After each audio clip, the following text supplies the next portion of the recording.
एक समय शराब का एक व्यसनी एक संत के पास गया और विनम्र स्वर में बोला, गुरुदेव, मैं इस शराब के व्यसन से बहुत ही दुखी हो गया हूं।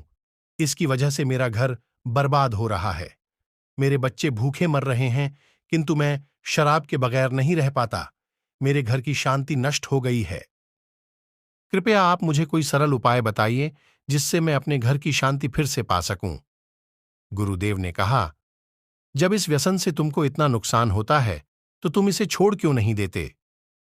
व्यक्ति बोला, पूज्य श्री, मैं शराब को छोड़ना चाहता हूं, पर यह ही मेरे खून में इस कदर समा गई है कि मुझे छोड़ने का नाम ही नहीं ले रही है। गुरुदेव ने हंसकर कहा, कल तुम फिर आना, मैं तुम्हें बता दूंगा कि शराब कैसे छोड़नी है। दूसरे दिन निश्चित समय पर वह व्यक्ति महात्मा के पास गया।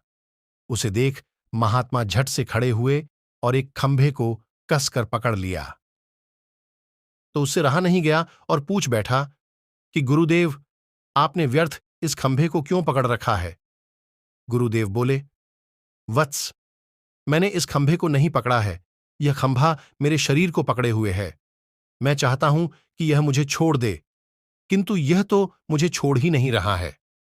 उस व्यक्ति को अचंभा हुआ। वह बोला, गुरुदेव, मैं शराब जरूर पीता हूं, बल्कि सच तो यह है कि तुमने ही शराब को पकड़ रखा है।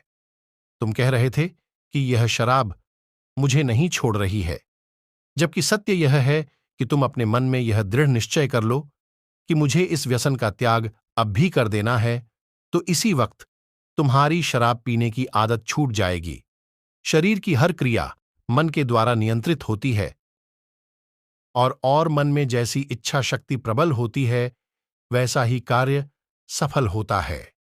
वह शराबी गुरु के इस अमृत वचनों से इतना प्रभावित हुआ कि उसने उसी वक्त भविष्य में कभी शराब न पीने का दृढ़ संकल्प किया। उसके घर में खुशियां लौट आईं और वह शांति से जीवन यापन करने लगा। इस तरह हमें शिक्षा मिलती है कि जीवन में कोई भी व्यसन ऐसा नहीं है जिसे एक बार ग्रहण किए जाने के बाद छोड़ा ना जा सके। अगर मनुष्य चाहे तो बड़ी से बड़ी बुराई का त्याग कर सकता है। यदि आप इसी तरह का वीडियो देखना चाहते हैं तो हमारे चैनल को सब्सक्राइब कीजिए और कमेंट में बताइए कि आप किस टॉपिक पर वीडियो देखना चाहते हैं।